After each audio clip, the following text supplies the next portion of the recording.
بتا دینا کہ یونیفارم سول کوڈ یہ ایسا ہے کہ سب کو ایک کر دیا جائے. یہ دراصل دو مقصد سے کیا گیا. اس مقصد کو جان لیجیے. پہلا مقصد یہ ہے کہ آپ بے چین ہو جائیے, گھبرا جائیے, کیا ہوگا, کیسے ہوگا, کیا کریں بھائی, بولو جلدی سے ہم کیا کریں. تو کچھ لوگ لگ جائیں گے کہ ایسے موبائل پر میسج کرو, ایسے فلانا کرو, یہاں پر جمع ہو جاؤ, یہاں پر لیٹ جاؤ, یہاں پر کھڑے ہو جاؤ, یہاں پر یہ بولو. یہ سب پریشان کرنے کی ایک صورت ہے. دوسرا مقصد کیا ہے, کسی کو خوش کیا جائے کہ ان لوگوں کو بہت کچھ مل رہا تھا, ہم ہی ہیں جو ان کا کاٹ رہے ہیں, ہم ہی ہیں جو ان کو ہم بے چین کیے ہوئے ہیں, ان کو ہم پریشان کیے ہوئے ہیں, ان کو پریشان کرنے والے ہم ہی نہ ہیں. تو دوسرا آدمی اکٹھا ہو گیا, سارے لوگ گلوبلائز ہو گئے, پولرائز ہو گئے کہ ارے یہ تو بہت اچھا کر رہا, مسلمان لوگ کو بہت فائدہ تھا, بہت بینیفٹ تھا, ہے نا. اگر کوئی پوچھ دے کہ مسلمانوں کو کیا فائدہ تھا, تو سب سے پہلی چیز یہ بتائی گئی کہ مسلمان 4 شادی کر سکتا تھا. 4 شادی, جانتے ہو مسلمان 4 شادی الاؤ ہے, اس کو 4 شادی کرے گا, ہے نا. یہ ایک ہوا بنائی گئی, یہ ایک ماحول بنایا گیا, ہے نا. اور اس ماحول میں کبھی بھی سچائی سے واسطہ نہیں پڑا کہ یہاں پر ہزاروں مسلمان جمع ہیں, ذرا پوچھ تو دیجئے کہ کتنے آدمی نے 4 شادی کیا ہے, کتنے نے 2 شادی کیا ہے. یہ جو پروپیگنڈا ہے, یہ جو کہا جائے کہ نیگیٹو ایٹیچیوڈ ہے مسلمانوں کے بارے میں, یہ فضول باتیں, یہ محمل باتیں, ان سب چیزوں کو اس طرح سے بڑھایا جا رہا, اور دونوں بڑھا رہے ہیں. قانون لانے والا کہہ رہا ہے کہ ہم 4 شادی تو کرے نہیں دیں گے, اور ادھر سے بھی ایک گروپ کھڑا ہوگا کہ نہیں کہے کرے دو گے ہم کو, یہ تو میرا حق ہے, ہم کر کے رہیں گے. آپ بڑے بیدار مغز, سمجھدار, جانکار لوگ ہیں, ہم آپ کو بڑی سنجیدگی کے ساتھ یہ باتیں سمجھا رہے ہیں. یہ ایک بات یاد رکھی اور بات ختم, وقت نہیں ہے, وقت زیادہ ہوا چاہتا ہے, گرمی بھی شدید ہے, اللہ تعالیٰ مہربانی فرمائے.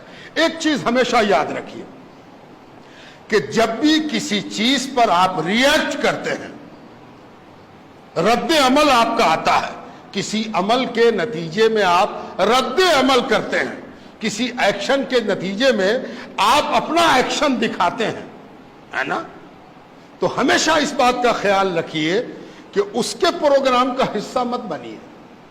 جو وہ چاہتا ہے وہ مقام مت کیجیے.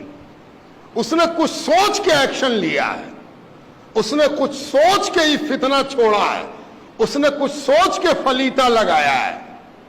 کہیں ایسا نہ ہو کہ وہ جو سوچ کے کام کیا ہے اسی کام میں ہم لگ جائیں اور وہ ہنس کے کہے ہم تو جانتے تھے کہ یہ ہوگا, ہے نا, ہم تو جانتے تھے کہ یہ ہوگا. سارا مسلمان پریشان ہے نا.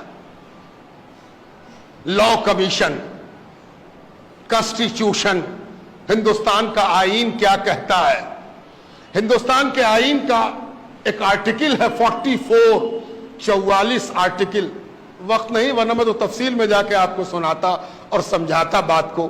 44 آرٹیکل میں ہمارے آئین میں, ہمارا سمویدھان, اس میں ایک بات کہی گئی ہے کہ اس ملک کے رہنے والوں کے لیے ایک جیسا قانون ہوگا, ایک جیسا قانون ہونا چاہیے.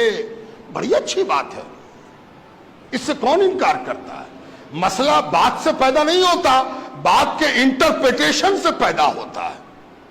کیسے ہم اس بات کو لیتے ہیں اور اس بات سے کیا سمجھتے ہیں, اس سے مسئلہ پیدا ہوتا ہے. اگر کوئی کہے کہ اس پورے ملک میں ایک طرح کا قانون ہو, کون سی بری بات ہے بھائی, بڑی اچھی بات ہے. کالا گورا, لمبا موٹا ناٹا, غریب امیر, پڑھا لکھا کم پڑھا لکھا, سب کے ساتھ ایک ٹریٹمنٹ ہونا چاہیے. ہو, اچھی بات ہے, کون مخالف ہے. اب اس کو ہم 2 طرح سے سمجھاتے ہیں. ایک مثال یہ ہے کہ اس کو ایک آدمی کہے کہ بھائی سب کے لیے تو ایک قانون ہونا چاہیے, تو آپ ہی کالر والا کرتا پہنا, یہ بغیر کالر کا پہنے ہوئے, یہ نہیں ہوگا. یا تو سب آدمی کالر والا پہنے یا سب آدمی بغیر کالر کا پہنے.